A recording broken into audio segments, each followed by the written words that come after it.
नमस्कार साथियों, यूपीएससी अनस्टॉपेबल्स में आप सभी का एक बार फिर से स्वागत है। आज की संपादकीय समीक्षा में हम बात करेंगे राजमंडल संपादकीय की, जिसे लिखा है सी राजा मोहन जी ने, gulf route to Pakistan. Pakistan आप जानते हैं पिछले कई दिनों से, कई महीनों से, कई सालों से एक आर्थिक बैकलैश से गुजर रहा है। उसकी आर्थिक स्थिति बहुत अच्छी नहीं है, पॉलिटिकल क्राइसिस लगातार चलते रहते हैं, सरकारें गिरती उठती रहती हैं और जो गल्फ़ कंट्रीज़ हैं उसके साथ पाकिस्तान के रिश्ते लगातार ख़राब ही रहते हैं। इसके अलावा अंतर्राष्ट्रीय समुदाय में भी छवि कोई बहुत ज़्यादा अच्छी नहीं है। ऐसे में हम समझेंगे कि वो कौन सी परिस्थितियां हैं जिनके कारण पाकिस्तान को इन सारी परिस्थितियों का सामना करना पड़ता है, और वर्तमान परिदृश्य पर अगर आएँ तो गल्फ़ कंट्रीज़ कैसे पाकिस्तान की और ज़्यादा करीब आती जा रही हैं, वो कौन से कारण हैं जिनके चलते पाकिस्तान गल्फ़ कंट्रीज़ की सहायता प्राप्त कर रहा है। इन चीज़ों को थोड़ा सा समझेंगे, एक मॉडरेट अप्रोच देखेंगे। सबसे पहले हम जान लेते हैं कि हमारे जो आर्टिकल है उसकी आउटलाइंस क्या होने वाली हैं। तो सी राजा जी लिखते हैं यहाँ पर, वो बताते हैं कि पाकिस्तान के साथ पिछले दिनों क्या हुआ, आईएमएफ प्रोग्राम में बार बार क्यों जाना पड़ा, क्या उनकी समस्याएं रही। इसके बाद वो जाते हैं कि पाकिस्तान क्या मॉडिफिकेशंस कर सकता है, या गल्फ़ पाकिस्तान में किस प्रकार के मॉडिफिकेशंस करना चाहता है। इसके बाद वो बताते हैं कि पाकिस्तान में कैसे बैकलैश आ रहा है, गल्फ़ जो करना चाह रहा है उसका बैकलैश पाकिस्तानी लोग क्यों कर रहे हैं। इसके बाद चीन, यूएई और अमेरिका, ये लोग कैसे इसको मदद करना चाहते हैं और क्यों पाकिस्तान अपने अच्छाई के लिए किए जाने वाले फैसलों से भी इनकार कर रहा है, बैकलैश के कारण क्या हैं। फिर वो बात करते हैं ऑल्टर्ड पावर बैलेंस की, कि भारत और पाकिस्तान के बीच रिश्ते कहाँ बिगड़े, कहाँ सुधरे। इसके बाद वो चलते हैं और बताते हैं कि ये जो गैप था ये दरअसल भारत की पॉलिसीज़ और भारत के अच्छे रिश्ते रखने के कारण ठीक हुआ है यूएई के साथ। इसके बारे में थोड़ा सा देखेंगे। फिर वो बताते हैं कि यूएसए का रुख कैसे बदला है और चीन और जो यूएई है उसका रुख कैसे पाकिस्तान के लिए समान रहा है। और जो पॉलिटिकल क्लास है, जो रावलपिंडी है, वो दो नाम लेते हैं, रावलपिंडी और कराची। तो इन दोनों शहरों के बीच, इस्लामाबाद और कराची, रावलपिंडी, इन तीनों शहरों में ऐसा क्या है, एक इकोनॉमिक एरिया है, एक पॉलिटिकल एरिया है और दूसरा आर्मी का हेडक्वार्टर है। तो कैसे इन लोगों के संबंध आपस में ख़राब होते रहते हैं, अच्छे होते रहते हैं, और भारत को क्या करना चाहिए पाकिस्तान के साथ, अपने ट्रेड टाइज़ को दोबारा से शुरू करना चाहिए, नहीं करना चाहिए, किस साइड पर खड़ा होना चाहिए भारत को, that is the main question. तो शुरू करते हैं, अपने आर्टिकल में प्रवेश करते हैं। राजमंडल सी राजा मोहन जी ये आर्टिकल लगातार लिखते हैं, ये कॉलम लिखते हैं। आज पाकिस्तान पर बात, कहाँ से शुरू करते हैं। सबसे पहले वो कहते हैं कि पाकिस्तान 23वीं बार, जब से पाकिस्तान बना है, आईएमएफ के प्रोग्राम में चला गया। आईएमएफ का प्रोग्राम क्या होता है आप जानते हैं, भारत भी आईएमएफ के प्रोग्राम्स में गया है। जब किसी राष्ट्र की आर्थिक स्थिति अच्छी नहीं होती है, जब डेट्स बहुत ज़्यादा हो जाते हैं या फॉरेन एक्सचेंज उस देश के पास नहीं होता, अपनी अर्थव्यवस्था के चरमराने से पहले एक ऑप्शन होता है कि आईएमएफ के प्रोग्राम्स में वो देश जाए, वहाँ से लोन ले, कर्ज ले और अपने देश के जो आर्थिक हालात हैं उनको अच्छा करे। कुछ बेसिक इकोनॉमिक फैक्टर्स उनको ठीक करने के बाद कुछ ऐसे परिवर्तन करने होते हैं जो आईएमएफ के प्रोग्राम के द्वारा आपसे करवाए जाते हैं। जैसे आप अपनी इकॉनमी को लिबरलाइज़ करेंगे, आप बाहरी देशों को मौका देंगे या प्राइवेटाइजेशन करेंगे, जो भी शर्तें होती हैं आपको वो शर्तें मान करके यहाँ से कर्जा लेना होता है, फिर अपनी इकॉनमी की जो हालत होती है उसको ठीक करना पड़ता है। तो शुरू कर रहे हैं कि 23वीं बार 1958 से आज तक पाकिस्तान आईएमएफ के प्रोग्राम में गया है। लेकिन इस बार सिर्फ ऐसा नहीं है कि सिर्फ आईएमएफ ही पाकिस्तान की मदद कर रहा हो, कुछ ऐसे फैक्टर्स हैं जो पाकिस्तान की मदद कर रहे हैं। फॉर एग्जांपल गल्फ़ कंट्रीज़ कुछ ऐसी हैं। गल्फ़ कंट्रीज़ में आप अगर आएंगे तो यूएई है, सऊदी अरेबिया है, इसके अलावा जो यूनाइटेड अरब एमिरेट्स का एक्सटेंशन है वो इसकी मदद कर रहे हैं, यानी कि इसके जो एलाइज़ हैं वो पाकिस्तान की लगातार मदद कर रहे हैं। तो कह रहे हैं कि ये लोग आगे क्यों आ रहे हैं, जैसे हम खलीजी कहते हैं ना, खलीजी यानी कि गल्फ़, वो लोग क्यों आगे आ रहे हैं। वो क्या कह रहे हैं कि हम पाकिस्तान में नए इन्वेस्टमेंट्स करेंगे, पाकिस्तान जो प्राइवेटाइजेशन करना चाहता है उसमें पाकिस्तान की मदद करेंगे। इसके अलावा दोबारा से ट्रेड शुरू करेंगे, बायलैटरल टाइज़ को सुधारेंगे और दोबारा से पाकिस्तान की इकॉनमी को रिवाइव करेंगे। तो यहाँ वो कह रहे हैं कि क्या ऐसा करना गल्फ़ के द्वारा क्या भारत के लिए एक संकेत है, क्योंकि 2014 से लगातार भारत के जो प्रधानमंत्री हैं वो कोशिश कर रहे हैं कि गल्फ़ के साथ, खास करके सऊदी के साथ, यूएई के साथ भारत के संबंधों को सुधारा जाए। और जब भारत के रिश्ते इतने अच्छे हैं, भारत में मनी का इन्फ्लक्स बहुत ज़्यादा हो रहा है इन देशों से, साथ में जब भी समस्याएं आती हैं तो आपस में एक दूसरे की मदद करने के लिए तैयार रहते हैं। तो ऐसे में क्यों पाकिस्तान के साथ दोबारा से अपने रिश्तों को रिवाइव करने की कोशिश कर रहे हैं गल्फ कंट्रीज़, ये मेन इशू है। और जो जितना पैसा है गल्फ के पास, वो निश्चित तौर पर इन्हें रिवाइव करने के काम आ सकता है। कौन कौन से काम करेंगे? पब्लिक एसेट्स खरीद लेंगे पाकिस्तान की। पब्लिक एसेट्स माने के जैसे मान लीजिए कराची पोर्ट बेचना चाह रहे हैं, तो कराची पोर्ट को रिवाइव करके और उसको प्राइवेटाइज कर देंगे, किसी ऐसे व्यक्ति के हाथों में या इंस्टीट्यूशन के हाथों में दे देंगे जहां से वो इसको रन कर सके। फिर वहां से जो पैसा आएगा, जो रेंटल मनी आएगी, वो पाकिस्तानी सरकार को दे दी जाए। इसमें दो तरीके हैं। देखिए, पाकिस्तान की सरकार के पास हो सकता है कि कराची पोर्ट को रिवाइव करने, या लेट्स अज्यूम XYZ पोर्ट को, किसी को भी रिवाइव करने के पैसे नहीं है, उस पोर्ट को रिवाइव किया जाएगा एक प्राइवेटाइज्ड कंपनी जो कि सऊदी अरेबिया की है, UAE की है। वहाँ से जो पैसा आएगा वो सरकार को एज ए रेंट जाएगा। और पाकिस्तान को इसकी बहुत आदत है, क्योंकि जियोपॉलिटिकली रेंट एक टर्म स्पेसिफिक पाकिस्तान के लिए चल चुकी है आज के समय में भी, और IR में पहले से टर्म चलती है कि जियोपॉलिटिकल रेंट पाकिस्तान लेता है। तो प्राइवेटाइजेशन हालांकि कॉन्ट्रोवर्शियल इशू है, पाकिस्तानी सोसाइटी उसको मानने के लिए तैयार नहीं है। इमरान खान ने स्वयं इस बात को बार बार नकारा है कि हम प्राइवेटाइजेशन के खिलाफ हैं, हम ऐसे किसी भी व्यक्ति के खिलाफ हैं जो पाकिस्तान की सोवरेनिटी को चैलेंज करता है। तो लोग तो मना कर रहे हैं, लेकिन गल्फ लगातार चाह रहा है कि आपके जो पब्लिक एसेट्स हैं, अगर आप उनको बेचना चाहते हैं, प्राइवेटाइज करना चाहते हैं, तो हम उसके लिए तैयार हैं और उसके लिए प्लान भी लेकर के आए हैं। उसमें कराची पोर्ट को मॉडर्नाइज करने का एक प्लान है, पहले से ट्रेड को दोबारा खोलने, बायलैटरल ट्रेड जो उसको लिबरलाइज करने का एक प्लान है। लिबरलाइजेशन क्या होगा कि हमारे यहाँ से जो सामान जाए उस पर आप टैक्स मत लीजिए, आपके यहाँ से आएगा उस पर हम नहीं लेंगे। Now there is a catch, Pakistan क्या बनाता है और पाकिस्तान क्या बेचता है? कुछ नहीं बनाता, कुछ नहीं बेचता, लिटरली कुछ नहीं बनाता। और जो गल्फ़ कंट्रीज़ से आएगा उस पर अगर आप कोई टैक्स नहीं लेंगे लिबरलाइजेशन के नाम पर, तो आपको कुछ एक तो इनकम नहीं होगी, दूसरा जो आपके एक्सपोर्ट्स हैं जो भी थोड़े बहुत हैं वो नल एंड वॉइड ही हो जाएंगे, आपको उसके ऊपर ड्यूटी नहीं मिलेगी, सिंपली ऐसा कहें। तो अब दोनों के बीच इतना भाईचारा क्यों पैदा हो गया कि गल्फ़ एक तरफ से पाकिस्तान की तरफ बढ़ रहा है और पाकिस्तान भी कह रहा है कि हमारी इकॉनमी को अगर रिवाइव करना है, जो प्लान दिया था ना बाजवा ने, जो इनके पिछले आर्मी चीफ हैं, उसके प्लान के ऊपर चलते हुए ट्रेड टाई सुधारना चाहते हैं। तो गल्फ़ क्यों आगे आ रहा है? गल्फ़ को क्या इंटरेस्ट है? हम अगले चरण में मूव करते हैं। देखिए, एक तो पाकिस्तान रिलीजियस सॉलिडारिटी का बहुत ज़्यादा फ़ायदा उठाता है। पाकिस्तानी कहता है कि हम भी एक मुस्लिम कंट्री हैं, आप भी एक मुस्लिम कंट्री है, हम दोनों भाई भाई हैं, आप हमारी मदद कीजिए। क्योंकि बेसिकली रिलीजियस लाइंस पर बना हुआ देश है। तो रिलीजियस लाइंस पर बने हुए देश अक्सर इस कार्ड को प्ले करते हैं कि हम रिलीजियस सॉलिडारिटी का कार्ड खेलेंगे कि आप भी उसी रिलीजन के जिस रिलीजन के हम हैं, हम भी आपको ही मानते हैं, आप भी हमारे भाई हैं। तो ऐसे में एक कार्ड तो रिलीजियस सॉलिडारिटी का हमेशा खेला जाता है, जो पाकिस्तान लगातार उसका प्रयोग करता है। उसके अलावा जो रेगुलर असिस्टेंट है, इकोनॉमिक असिस्टेंस की बात कर रहे हैं, वो गल्फ़ कंट्रीज से मिलता ही रहा है। फिर चाहे वो तेल को कंसेशनल प्राइजेस पर देने की हो, कि मान लीजिए बाकी के लिए $60 पर बैरल है, तो पाकिस्तान को $55 पर बैरल मिल गया। बट द पॉइंट इज़ वो भी खरीदने के पैसे नहीं है ना। इशू तो ये है, मिलता तो रहा है पहले भी। उसके बाद क्या होता रहा है? देखिए, गल्फ़ भी एक मेजर इस्लामिक रीजन है और पाकिस्तान भी एक मेजर इस्लामिक कंट्री, मेजर ही है। अब 22-25 करोड़ की वहाँ पर आबादी हो, बहुत ज़्यादा होती है। लेकिन सोवरेनिटी का लगातार सवाल रहता है कि कौन सॉवरेन है। अब गल्फ़ तो आ रहा है पाकिस्तान की तरफ, लेकिन गल्फ़ को ये नहीं पता कि आना किसकी तरफ है। बिकॉज देखिए, एक तरफ इस्लामाबाद है, एक तरफ रावलपिंडी है, बात किससे करनी है? एक सेंटर पॉलिटिकल पावर का सेंटर है और दूसरा सेंटर है जो इनकी अथॉरिटेरियन पावर है, आर्मी की, उसका सेंटर है। तो किसको आगे लेकर के चलना है, किसके साथ लेकर के चलना है, ये दोनों के बीच में बहुत ज़्यादा तनातनी रहती है। अब ऐसा ही हुआ था 1999 में, जब परवेज़ मुशर्रफ ने पावर असर्ट की, तो जो PM थे नवाज शरीफ, उनको वहाँ से भागना पड़ा और गल्फ़ कंट्रीज़ ने उनको रिजॉर्ट दिया। गल्फ़ कंट्रीज़ ने अपने यहाँ पर रखा था नवाज शरीफ को। टाइज तो बहुत पुराने हैं, दोबारा रिवाइव हो रहे हैं, कहाँ कहाँ हो रहे हैं वो हम देख रहे हैं, लेकिन जाएंगे कहाँ? और ये जो हम बात कर रहे हैं ना कि गल्फ़ रूट टू पाकिस्तान, ये कितना सही रहेगा? गल्फ़ आना तो चाहता है पाकिस्तान में, लेकिन क्या पाकिस्तान को रिवाइव करना भारत के लिए खतरा पैदा नहीं कर देगा? और क्या पाकिस्तान चाहता है रिवाइव होना गल्फ़ की मदद से? क्या उसकी सोवरेनिटी को खतरा नहीं होगा? ये क्वेश्चन है जिनको हमें समझना पड़ेगा। पहले टाइज अच्छे रहे, लेकिन आज दौर बदल गया है, समय बदल गया है। वैसे टाइज नहीं है जैसे पहले होते थे। 20वीं सदी के टाइज और थे, 21वीं सदी के टाइज और हैं। पाकिस्तान जियोपॉलिटिकल रेंट लेता था अमेरिका से, चाइना से, बाकी कंट्रीज़ से।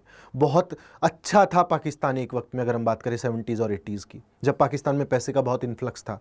उसके बाद भारत ने कोशिश किया, भारत में जो उनका K2 प्लान है, कश्मीर एंड खालिस्तान, उसको बहुत ज़्यादा बढ़ाया। भारत के जो इंटरनल फोर्सेस हैं, जो स्टेट के अगेंस्ट लगातार काम करते हैं, उनको एक तरीके से फ्यूल डालने का काम पाकिस्तान ने किया। और ये जो नेगेटिविटी थी पाकिस्तानी स्टेट की, इसने पाकिस्तान स्टेट का और पाकिस्तान जो आवाम है उसका चरित्र ख़राब किया। वही रिश्ते इनके गल्फ़ के साथ रहे। 21वीं सदी में बहुत अच्छे थे, 20वीं सदी में, लेकिन 21वीं सदी में आकर के क्या बिगड़ा कि जो खाई थी वो लगातार बढ़ती गई, इकोनॉमिक खाई बढ़ती गई। एक तरफ गल्फ़ कंट्रीज़ ने ऑयल फाइंड आउट कर लिया, वो ऑयल को रिफ़ाइन करने लगे, क्रूड ऑयल को बेचने लगे। वो लगभग एक तरीके से क्या कहें कि सोने के भंडार पर वो बैठे थे। वहीं पाकिस्तानी स्टेट जैसे जैसे उसका जियोपॉलिटिकल रेंट कम होने लगा, अमेरिका जैसे अफ़गानिस्तान से निकला या उसने अपनी एक्टिविटीज़ को स्लो किया और दूसरे देशों पर ध्यान देना शुरू किया। चाइना का ध्यान तब तक इस बात पर नहीं था कि दिल्ली को काउंटर करने के लिए रावलपिंडी का प्रयोग किया जा सकता है। तब तक जियोपॉलिटिकल रेंट ठीक ठाक आता था, लेकिन धीरे धीरे ये डिक्लाइन होने लगा। ऑटोक्रेसी बढ़ने लगी, आर्मी का आधिपत्य बढ़ने लगा, स्टेट करप्ट हो गया, पॉलिटिशियंस करप्ट हो गए, कोई विजन नहीं था, कोई प्लान नहीं था। तो 80s से ये लोग चले थे और आज हालत ये है कि इकोनॉमिक क्राइसिस में इतने डूब चुके हैं कि इनको पता नहीं है कि ये रहेंगे भी या नहीं रहेंगे, क्या कोई इनको खरीद लेगा या ये खुद बिक जाएंगे। ये इनकी कंडीशन आ चुकी है। तो जो गैप है ना, वो बहुत बढ़ गया है गल्फ़ के और पाकिस्तान के बीच के रिश्तों में। आप देखेंगे कि इनकी टोटल इकोनॉमी का साइज जो है वो $377 बिलियन है। अब आप देख लीजिए कि किस उद्योगपति के पास इतने पैसे हैं। 2-3 उद्योगपति मिला के शायद पाकिस्तान को खरीद लेंगे, इतना ही पैसा है ये, $377 बिलियन।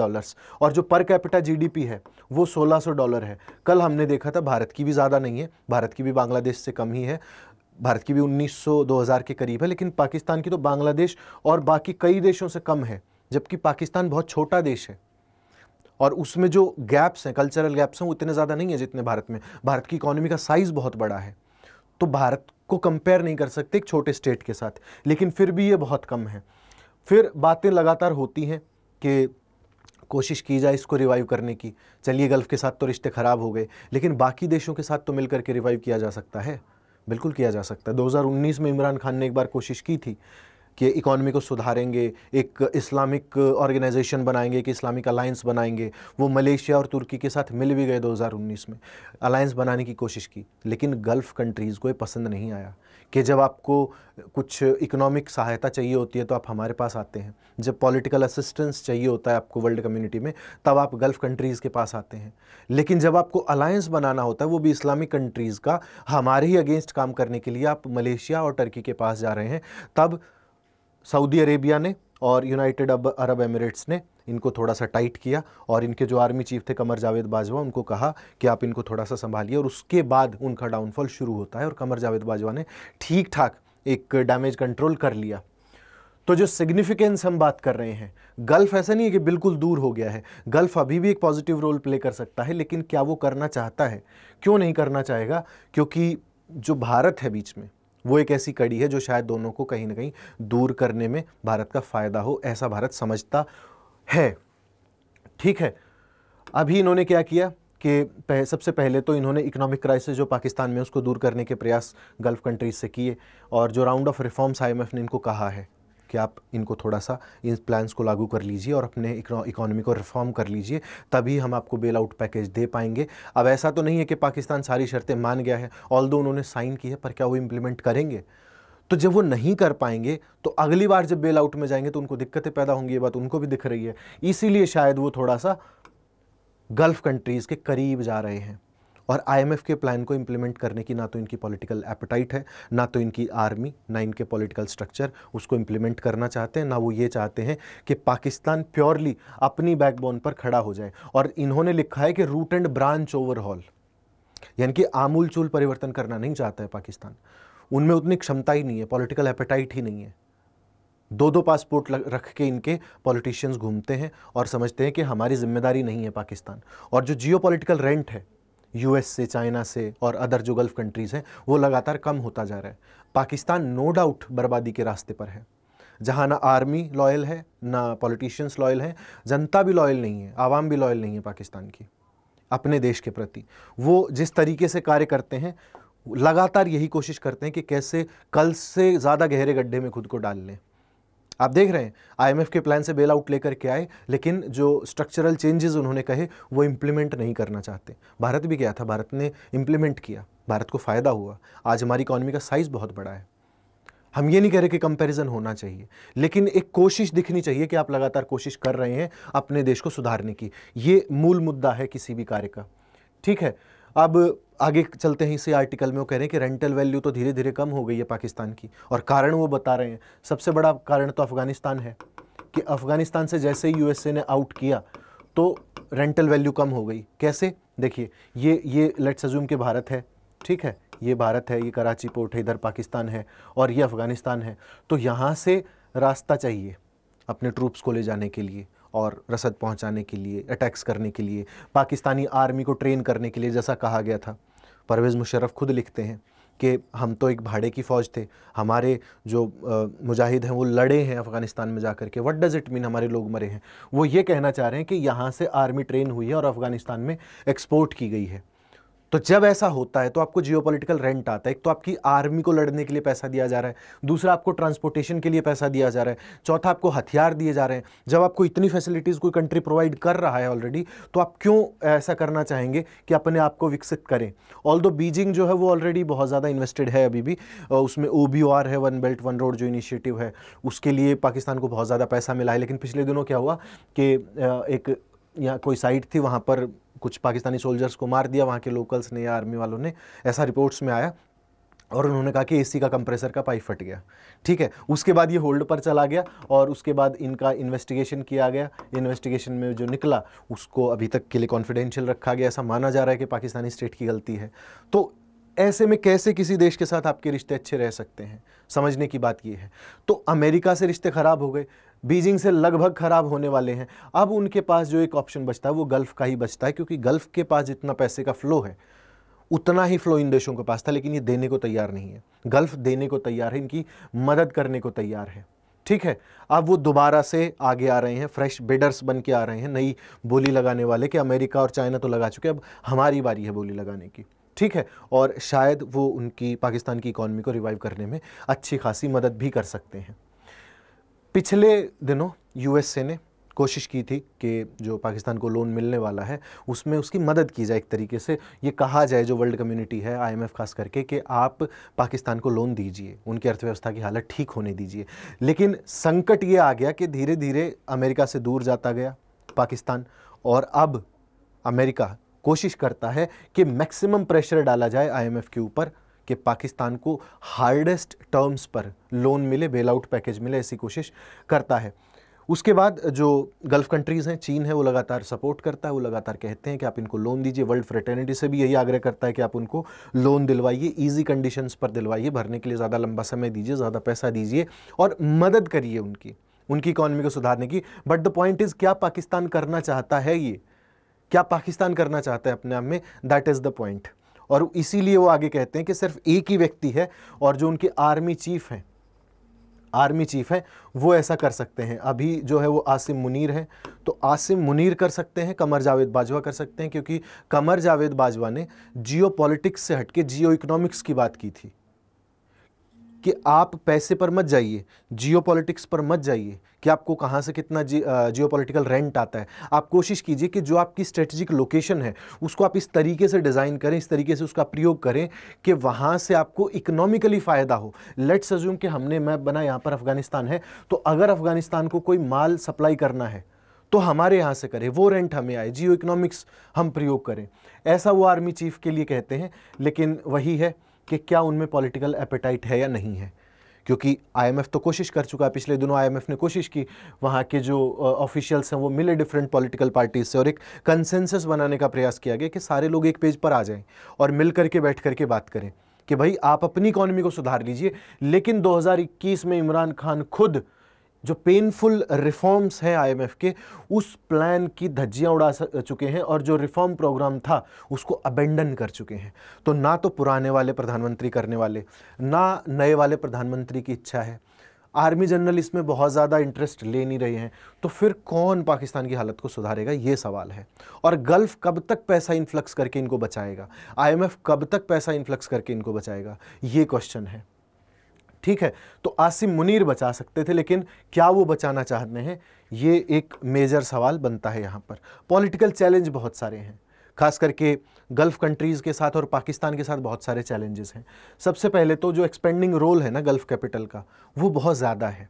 उसमें आते हैं UAE आता है, कतर आता है, सऊदी अरेबिया आता है, ये सारे कंट्रीज़ हैं।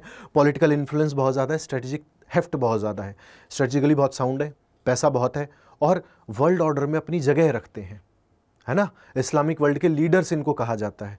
तो ये लोग निश्चित तौर पर बहुत महत्वपूर्ण हैं, पाकिस्तान को मदद करना चाहते हैं। भारत कहाँ है इसमें? भारत 2014 से लगातार कोशिश कर रहा है कि इन लोगों के करीब जाया जाए, और 2014 में जब PM मोदी प्रधानमंत्री बनते हैं तो वो जो इकोनॉमिक और कैपिटल वैल्यू है उनकी, या इकोनॉमिक और पॉलिटिकल वैल्यू जो है उसको समझते हैं।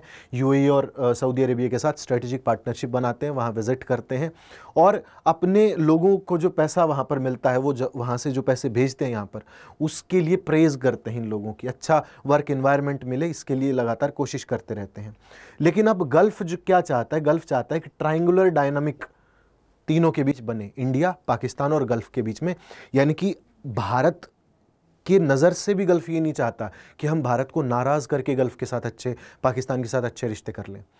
गल्फ़ चाहता है कि भारत को शामिल करके पाकिस्तान के साथ अच्छे रिश्ते किए जाएं, क्योंकि पाकिस्तान ने बैक चैनल कन्वर्सेशंस जो हुई उसमें लगातार एक बात को रिआइट्रेट किया, दोहराया बार बार, कि हम स्ट्रेटजिक टाइज चाहते हैं, हम ट्रेड टाइज चाहते हैं, हम भारत के साथ भले ही ना चाहते हो लेकिन खुद की इकॉनमी को रिवाइव करना चाहते हैं, गल्फ़ हमारी मदद करे। गल्फ़ भारत को नाराज़ नहीं करना चाहता, इसलिए ये ट्रायंगुलर जंक्शन बनाना चाहता है, ये डायनामिक क्रिएट करना चाहता है कि दिल्ली को भी शामिल करें, पाकिस्तान को भी शामिल करें, और जो गल्फ़ कंट्रीज़ हैं वो भी शामिल रहें, पाकिस्तान का भला हो, साउथ एशिया का भला हो, और भारत को सारी चीज़ें पता रहें, क्योंकि भारत लगातार पाकिस्तान को सबक सिखाने की कोशिश करता है अंतर्राष्ट्रीय मंचों पर। लगातार आतंकवाद के मुद्दे पर घेरना हो, अर्थव्यवस्था के मुद्दे पर, या उनके पॉलिटिकल क्लास के जो आरोप प्रत्यारोप होते हैं कश्मीर के मुद्दे पर, तो हर जगह भारत ने शिकंजा कसा पाकिस्तान के ऊपर। और उसका एक आप नमूना ये देखते हैं कि मार्च 2019 में OIC की मीटिंग में, जिसका कि भारत मेंबर भी नहीं है, उसमें बोलने के लिए भारत की विदेश मंत्री सुषमा स्वराज जी को बुलाया गया था। और जो कश्मीर में इन्वेस्टमेंट्स हो रही हैं उसमें गल्फ़ कंट्रीज़ का बहुत ज़्यादा रोल है। तो गल्फ़ करीब आना चाहता है पाकिस्तान के, पाकिस्तान जाना चाहता है, ये कह सकते हैं उनके करीब, लेकिन भारत को नाराज़ करके नहीं जाने चाहते। ना गल्फ़ कंट्रीज़ ना कोई और कंट्रीज़, पाकिस्तान को जहाँ जाना है जा सकता है। ट्राइलेटरल डायलॉग अगर क्रिएट होगा तो रावलपिंडी, दिल्ली और कराची और इस्लामाबाद के बीच होगा। ट्रेड टाई सुधर सकते हैं निश्चित तौर पर, लेकिन उनकी पॉलिटिकल क्लास और पॉलिटिकल विल कितनी है ये इस बात पर डिपेंड करेगा कि पाकिस्तान की इकॉनमी कितनी रिवाइव होती है। बिकॉज अल्टीमेटली क्या होगा, अल्टीमेटली यही होना है कि पाकिस्तान को अर्थव्यवस्था सुधारनी पड़ेगी। उनका तो ये मानना है कि that they are a too big nation to fail, too big to fail. ठीक है, वो लगातार कहते हैं कि we are too big to fail, we are too big a nuclear power to fail. उनका तो मानना यह कि हम न्यूक्लियर पावर हैं, दुनिया की जिम्मेदारी है कि हमें सुधारे, हमारे अर्थव्यवस्था को रिवाइव करवाए। ऐसा नहीं होता है। कोई और देश आपकी अर्थव्यवस्था को सुधार सकता है अनलेस आप ये चाहते हैं कि वो सुधारे, है ना। आगे से चल के कोई नहीं सुधारेगा। अब एक ही ऑप्टिमिस्टिक इसमें अंत बचता है कि जो आसिम मुनीर हैं, पाकिस्तानी आर्मी की जो चीफ हैं, वो कमर जावेद बाजवा की उस पुरानी बात को मान ले, जियो इकोनॉमिक्स की बात को माने, और पाकिस्तान की अर्थव्यवस्था को एक नए रास्ते पर लेकर के जाएं। तो ये था आज का हमारा संपादकीय समीक्षा का अंक। हमने इसमें सी राजा मोहन जी के article gulf route to Pakistan की बात की। उसमें हमने कुछ मेजर बिंदुओं को समझा। हमने समझा कि कैसे IMF के प्लान से पाकिस्तान दोबारा बेल आउट लेकर के एक बार अर्थव्यवस्था का जो क्राइसिस है उसको संभालने में कामयाब रहा, और कैसे पाकिस्तान लगातार बैक चैनल टाइज़ के थ्रू गल्फ़ से ये चाहता है कि अमेरिका और चीन में जो दिलचस्पी कम हुई है पाकिस्तान की, उस दिलचस्पी के कम होने के बाद गल्फ़ कंट्रीज़ आएँ, पाकिस्तान में इन्वेस्टमेंट करें और पाकिस्तान की इकॉनमी को रिवाइव करें।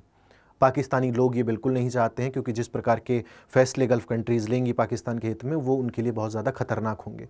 प्राइवेटाइजेशन का मसला हो या रिलीजियस सॉलिडारिटी के नाम पर पाकिस्तान की सॉवरेनिटी को कमतर करना हो।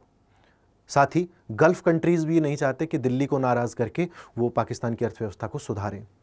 अब रास्ता क्या है? रास्ता यही है कि पाकिस्तानी आर्मी या जो उनके हुक्मरान हैं, जो पॉलिटिकल क्लास है, वो आर्मी के साथ मिल करके ये सुलह करें कि दिल्ली को नाराज़ किए बिना कैसे अपने टाइज़ यूएई गल्फ़ या जो मेजर गल्फ़ है उसके साथ सुधारे जा सकते हैं और कैसे नई दिल्ली को इसमें शामिल किया जा सकता है। तो आज के इस अंक में इतना ही। उम्मीद है आपको कुछ नया सीखने को मिला होगा IR के सेक्शन में। आपसे एक संपादकीय समीक्षा के नए अंक में फिर से मुलाकात होगी। तब तक के लिए बहुत बहुत धन्यवाद। आप इस प्रोग्राम का अगर डिस्क्रिप्शन में जाएंगे और टेलीग्राम का लिंक ज्वाइन करेंगे तो वहाँ आपको इसका PDF मिल जाएगा। मिलते हैं नए संपादकीय समीक्षा के अंक में। बहुत बहुत धन्यवाद।